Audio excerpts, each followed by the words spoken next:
जय शिवराय. अतिशय दुःखामध्ये संपूर्ण महाराष्ट्र आज अजितदादाच्या निमित्ताने शोकसागरामध्ये बुडालेला आहे.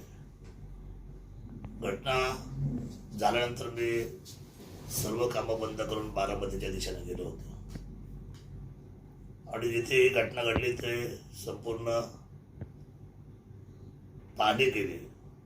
कुटुंबाला भेट दिली. आदरणीय पवार साहेबांना भेटलो, सुनेत्रा वहिनींना भेटलो, सुप्रियाताईंना भेटलो, त्यांच्या दोन्ही मुलांना, पवार कुटुंबांना भेटलो.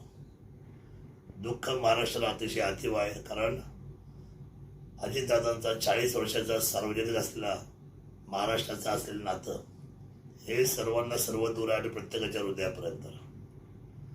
पुणे जिल्ह्याचे ते पालकमंत्री होते, त्यामुळे माझी नैतिक जबाबदारी अशी आहे की जुन्नर तालुक्यामध्ये दादांच्या कर्तृत्वाबद्दल किंबहुना त्यांना परमेश्वरांनी त्या ठिकाणी शांती मिळावी परमेश्वराच्या दरवाजामध्ये.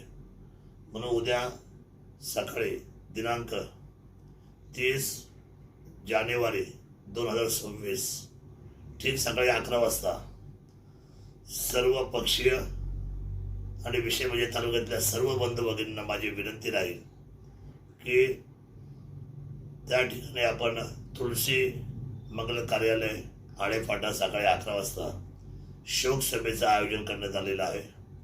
आपण सर्वांनी जुन्नर तालुका किल्ले शिरोळी शिवजन्मभूमीच्या वतीने महाराष्ट्र राज्याचे उपमुख्यमंत्री आणि पालकमंत्री पुणे जिल्हा यांना अखेरचा निरोप देण्यासाठी तालुक्याच्या वतीने शोक सभेचं जे आयोजन केले त्यासाठी आपण सर्वांनी त्या ठिकाणी सर्व प्रिंट मीडिया असेल, मास मीडिया असेल, इलेक्ट्रॉनिक मीडिया असेल आणि तालुक्यातील सर्व तमाम मायबाप जनता आपण त्या ठिकाणी येऊन आपण त्या सातबंद रूपी या आपल्या नेत्याला अखेरचा निरोप द्यावा अशा पद्धतीची भावना व्यक्त करतो. जय शिवराय.